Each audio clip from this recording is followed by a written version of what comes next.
Hello everyone, welcome back to digital CS गुरु।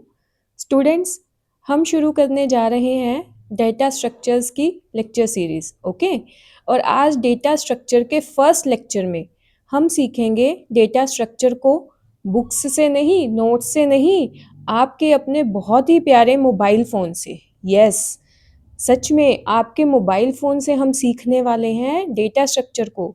चलिए शुरू करते हैं। I am asking you a very simple question. आपके फ़ोन में क्या क्या डेटा होता है?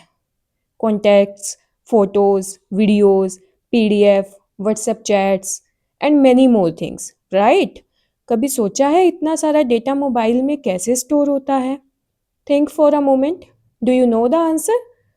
चलो, कैसे स्टोर होता है ये तो नहीं पता होगा आपको, आई थिंक, बट ये तो कंफर्म पता होगा कहाँ स्टोर होता है। Guess. Yes yes, rightly guessed, memory में स्टोर होता है, राइट? तो हम डेटा स्ट्रक्चर में पढ़ने वाले हैं डेटा की स्टोरेज के बारे में। इंटरेस्टिंग। ओके, सो स्टूडेंट्स, इस लेक्चर में हम पढ़ेंगे first of all some basic terminologies. Data क्या होता है, डेटा आइटम क्या होती है, देन एलिमेंट्री डेटा आइटम क्या है, फील्ड्स, रिकॉर्ड्स और फाइल्स क्या होते हैं, और इन सारी टर्म्स को हम डेटा स्ट्रक्चर की टर्म में पढ़ेंगे।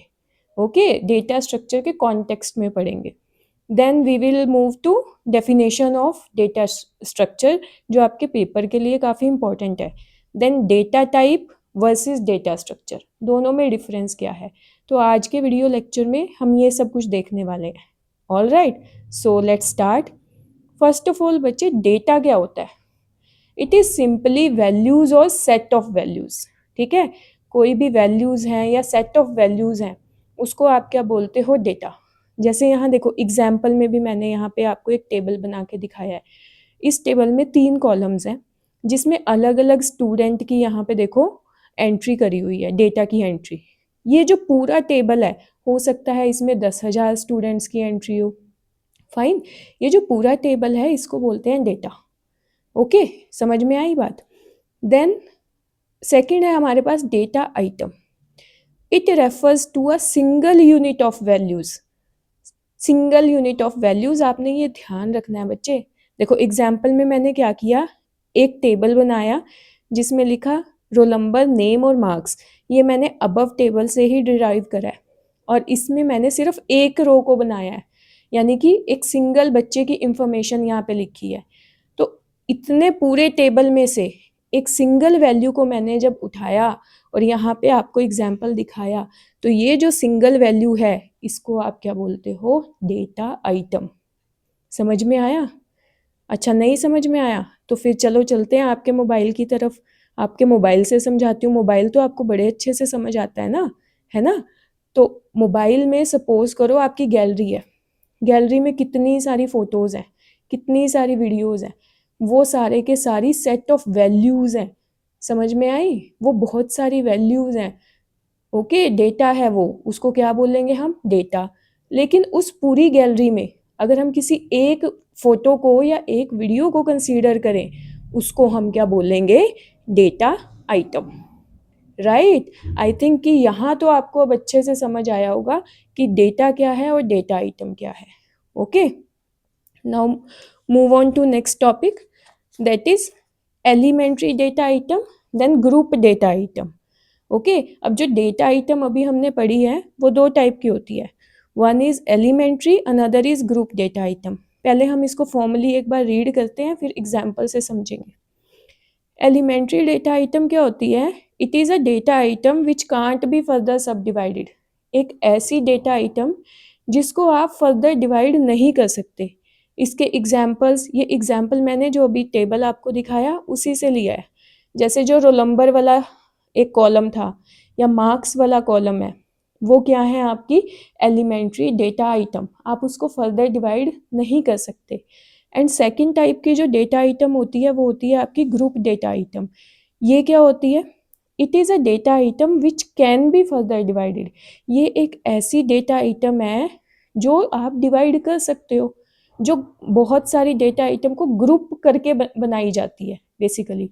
इसका एग्जाम्पल क्या है? नेम। ये भी मैंने आपके टेबल से ही एक एग्जाम्पल लिया। अब आप कहोगे मैम ये ग्रुप डेटा आइटम कैसे है? बच्चे नेम को आप देखो फर्दर डिवाइड कर सकते हो फर्स्ट नेम में, मिडल नेम में और लास्ट नेम में, ठीक है ना? आपने कभी फॉर्म फिल किया होगा ना यूनिवर्सिटी में या फिर ऑनलाइन किसी कॉलेज में, स्कूल में, तो वहाँ पे समटाइम्स आपको लिखा हुआ मिलता है फर्स्ट नेम, मिडल नेम और लास्ट नेम, ऐसा होता है ना, ठीक है? तो ये क्या है आपका ग्रुप डेटा आइटम। क्यों है ये ग्रुप डेटा आइटम? क्योंकि आप नेम वाले डेटा आइटम को फर्दर डिवाइड कर सकते हो 3 पार्ट में। समझ में आया? तो आई थिंक अब आपको क्लियर होगा एलिमेंट्री और ग्रुप डेटा आइटम।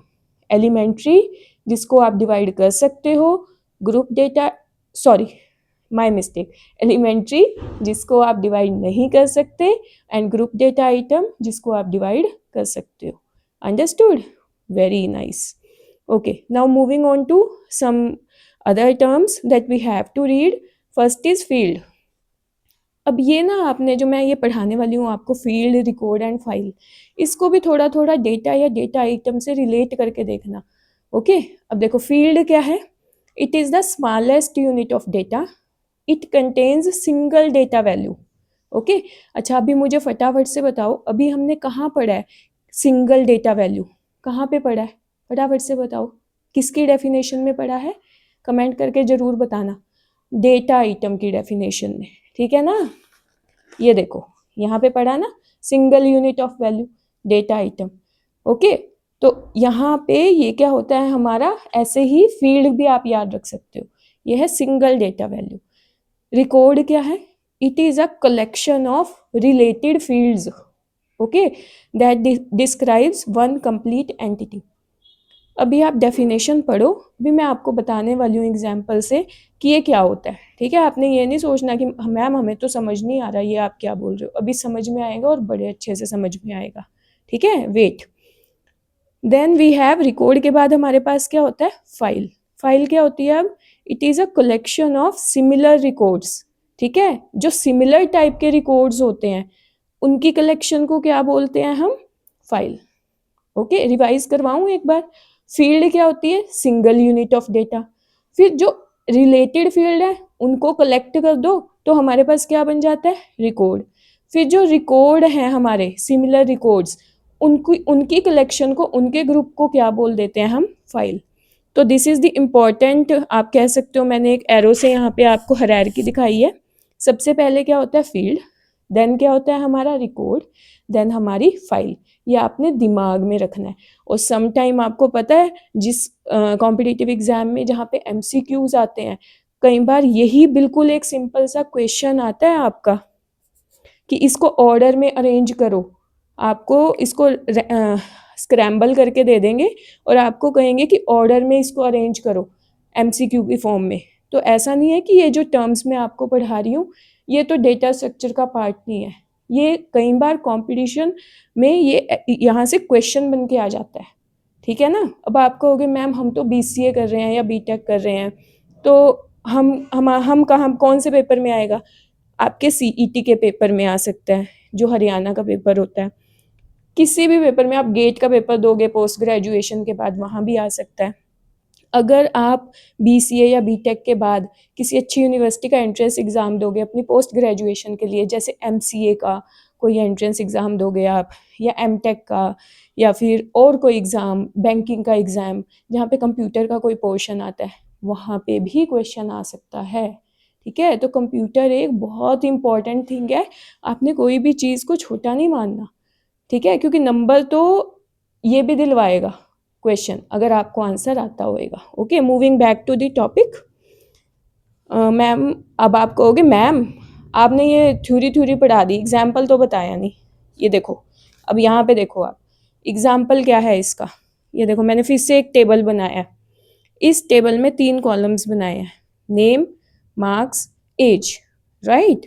अब देखो जब हम एक सिंगल कॉलम को कंसीडर करते हैं, जैसे नेम, सिंगल मार्क्स वाले कॉलम को कंसीडर कर रहे हैं, या फिर एज वाले कॉलम को कंसीडर कर रहे हैं, तो ये होते हैं बच्चे फील्ड्स। इनको क्या बोलते हैं? फील्ड्स। अब याद करो कि रिकॉर्ड की डेफिनेशन क्या थी? It is a collection of similar fields. Okay, similar मतलब जो एक दूसरे से रिलेटेड फील्ड्स हैं उसकी कलेक्शन को हम बोलते हैं रिकॉर्ड। अब देखो ABC के मार्क्स कितने हैं 90, उसकी एज कितनी है 18, तो ये एक दूसरे से कनेक्टेड है ना। तो ये जो एक सिंगल आपकी रो है इसको आप बोलते हो record. R for record and R for row. आप ऐसे इसको मेमोराइज कर सकते हो। समझ में आई बात? तो ये जो एक सिंगल रो है इसको आप बोलोगे रिकॉर्ड। अब ऐसे ही कितने सारे रिकॉर्ड हैं इसमें, 1 2 3 4 5। अभी हमने डेफिनेशन में पढ़ा था the collection of records is called as file. याद है ना? ठीक है, तो ये जो पूरी की पूरी आपकी टेबल है ये आपकी क्या बन जाएगी, फाइल। समझ में आया ना? अगर बच्चे कुछ भी आपका डाउट हो, आपको नहीं समझ में आए, तो प्लीज़ कमेंट सेक्शन में आप अपना डाउट ड्रॉप कर सकते हो। ठीक है, then now come to the formal part, that is definition of data structure. ठीक है, ये मैंने जो एक स्टैंडर्ड बुक है जो हम फॉलो करते हैं डेटा स्ट्रक्चर की, दैट इज शॉम सीरीज, वहाँ से ली है। ठीक है, द लॉजिकल और mathematical model of a particular organization of data is called a data structure। Data की पर्टिकुलर ऑर्गेनाइजेशन को, ठीक है, उसके मॉडल को क्या बोला जाता है, डेटा स्ट्रक्चर। समझ में आया? नहीं समझ में आया? कोई बात नहीं, अभी समझाती हूँ इसको बिल्कुल इजी वे में। एक और डेफिनेशन सुनो फिर आप लोग। Data structure is a way of storing and organization of data to use data efficiently। ये भी नहीं समझ में आया? जब भी वीडियो देखो इस डेफिनेशन को भी सुन के लिख लेना, नोट कर लेना। ठीक है, इसको इजी वे में समझाती हूँ फिर से आपके मोबाइल में के एग्जाम्पल से, सॉरी। ठीक है, आपके मोबाइल के एग्जाम्पल से समझाती हूँ। सपोज आप ये देखो, आपके मोबाइल में मैंने बताया था स्टार्टिंग में कितना सारा डेटा होता है, फोटोज़ होती हैं, वीडियोज़ होती हैं, कॉन्टैक्ट्स होते हैं। और आपने एक जो पैटर्न है वो नोटिस किया होगा कि फ़ोटोज़ या वीडियोज़ हमेशा गैलरी में स्टोर होती हैं, कॉन्टैक्ट्स हमेशा आपके फ़ोन बुक में स्टोर होते हैं। ऐसा होता है ना? कोई PDF फाइल्स हैं आपकी, या डॉक्स फाइल हैं, या कोई और फाइल हैं, वो हमेशा फाइल मैनेजर में स्टोर होती हैं। राइट? समझ में आया? तो आप सोचो कि हर डेटा को अलग अलग जगह पे स्टोर करवाया जाता है, लैपटॉप में भी, आपके मोबाइल में भी। इसी ऑर्गेनाइजेशन जो है डेटा का, इतना जो स्ट्रक्चर्ड वे में हो रहा है, जो हम उसको स्टोर करा रहे हैं, ऑर्गेनाइज कर रहे हैं, ठीक है, उसी को बोला जाता है डेटा स्ट्रक्चर। अब समझ में आया? ठीक है, और ये इतने पैटर्न से या एक पर्टिकुलर स्ट्रक्चर में ही क्यों स्टोर करवा रहे हैं हम, ताकि हम उस डेटा को एफिशिएंटली यूज़ कर सकें। अब आप कहोगे मैम इसका क्या मतलब है कि एफिशिएंटली यूज़ कर सकें? बच्चे, इसका मतलब है कि सपोज़ आप एक एग्जांपल से ही समझो। अगर आपके फ़ोन में कोई गैलरी ना होती, कोई फ़ोन बुक ना होती, कोई फाइल सिस्टम ना होता, ठीक है ना, फाइल मैनेजर ही ना होता, और सारा का सारा डेटा ना एक ही जगह पड़ा हुआ है। एक आप अभी आपके पास इमेज है, फिर नेक्स्ट आपके पास कॉन्टैक्ट आ गया, फिर कोई फाइल आ गई, ऐसे ही रैंडमली आपका डेटा पड़ा हुआ है। तो क्या आप उस डेटा को एफिशिएंटली यूज़ कर पाओगे? नहीं कर पाओगे, आप ढूंढ ही नहीं पाओगे। समझ में आई ना? तो थिंग्स कितनी मैसी हो जाएंगी, राइट? और कितना ईज़ है जब आप डेटा स्ट्रक्चर का यूज़ करके हर टाइप के डेटा को अलग अलग से ऑर्गेनाइज कर रहे हो, अलग अलग से स्टोर करवा रहे हो, है ना? बहुत ज़्यादा बेनिफिट है डेटा स्ट्रक्चर का। और आपको यही सब कुछ पढ़ना है डेटा स्ट्रक्चर में, कि कौन से टाइप का डेटा किस टाइप से ऑर्गेनाइज करवाया जाता है मेमोरी में। समझ में आई बात? देखो यहाँ पे हम एग्जाम्पल, मैं आपको एग्जाम्पल बताती हूँ डेटा स्ट्रक्चर के। Arrays, link list, stack, queues, trees and graphs, ये सब डेटा स्ट्रक्चर्स के नाम है। अभी आपके लिए ये बहुत नई नई चीज़ें हैं, लेकिन आपका पूरा सिलेबस है ये, ठीक है ना? यही सब कुछ हम पढ़ने वाले हैं डेटा स्ट्रक्चर में।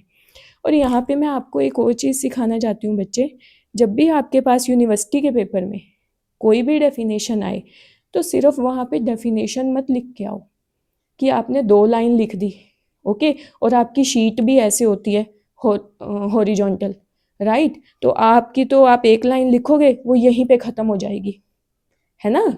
तो क्या करो, हमेशा अपनी डेफिनेशन को एग्जाम्पल के साथ लिख के आओ, ठीक है? एक तो आप दूसरे बच्चों से कुछ अलग लिख के आओगे, आपका पेपर अलग दिखाई देगा, और साथ में आपकी शीट भी फिल हो जाएगी, राइट? आपको पूरे मार्क्स मिलेंगे। समझ में आया? ओके। तो आज के इस वीडियो लेक्चर में स्टूडेंट्स हम यहीं तक पढ़ेंगे। ओके। अगर आपको ये वीडियो अच्छी लगी हो तो प्लीज़ बच्चे लाइक ज़रूर करना। अगर आप वीडियो देखते हो और आपको अच्छी लगती है ना, तो प्लीज़ लाइक ज़रूर करना, अपने फ्रेंड्स के साथ शेयर ज़रूर करना, और अगर आप पहली बार ये वीडियो देख रहे हो तो प्लीज़ सब्सक्राइब ज़रूर करना, ये बिल्कुल फ्री है। ओके, और बेल आइकन को भी प्रेस करना मत भूलना, ताकि आपको नेक्स्ट वीडियो का नोटिफिकेशन भी मिल जाए। Thank you so much. Meet you in the next video. Okay, till then keep learning with Digital CS Guru. Thank you.